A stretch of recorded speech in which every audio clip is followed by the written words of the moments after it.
RC, how do you see the narrative FIFA is favoring Messi and Argentina?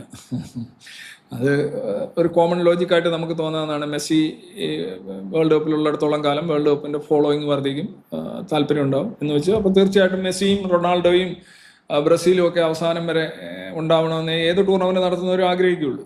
അത് നാച്ചുറലായിട്ട് ചിന്തിക്കാവുന്നേ ഉള്ളൂ. എന്ന് വെച്ച് ശരിക്കും അവർ അങ്ങനെ അതിനനുസരിച്ച് ചെയ്തോ കാര്യങ്ങൾ എന്നുള്ളതാണ് നോക്കേണ്ടത്.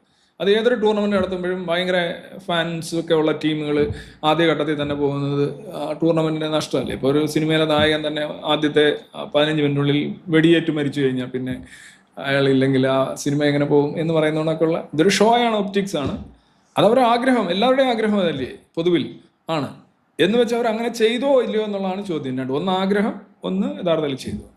എനിക്ക് അങ്ങനെ കൂടെ നിന്നത് പോലെ എനിക്ക് തോന്നിയില്ല.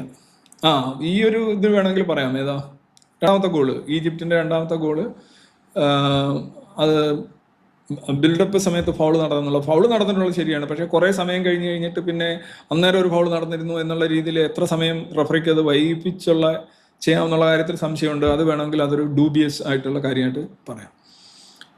അപ്പോൾ ആ ഗോൾ അടിച്ച ആൾ തന്നെയാണ് അടുത്ത ഗോളും അടിച്ചത്.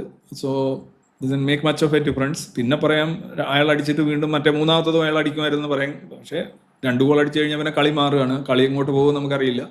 ചിലപ്പോൾ 2, 3, 4, 5 അടിക്കാം, ചിലപ്പോൾ 2 പിടിച്ച് തൂങ്ങാൻ അവർ ശ്രമിക്കാം.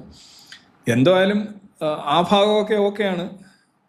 അവസാനത്തെ നിമിഷങ്ങളിൽ ഈ 2 ഗോൾ ലീഡ് നിലനിർത്താൻ ഈജിപ്തിന് കഴിഞ്ഞില്ല എന്നുള്ളത് ആ ഭാഗത്ത് ഈജിപ്തിൻ്റെ വീഴ്ചയാണ്. അവിടെയാണ് വെൻ ഇറ്റ് മാറ്റേഡ് എന്താ പറയുക, ഒരു ഫംബിൾ.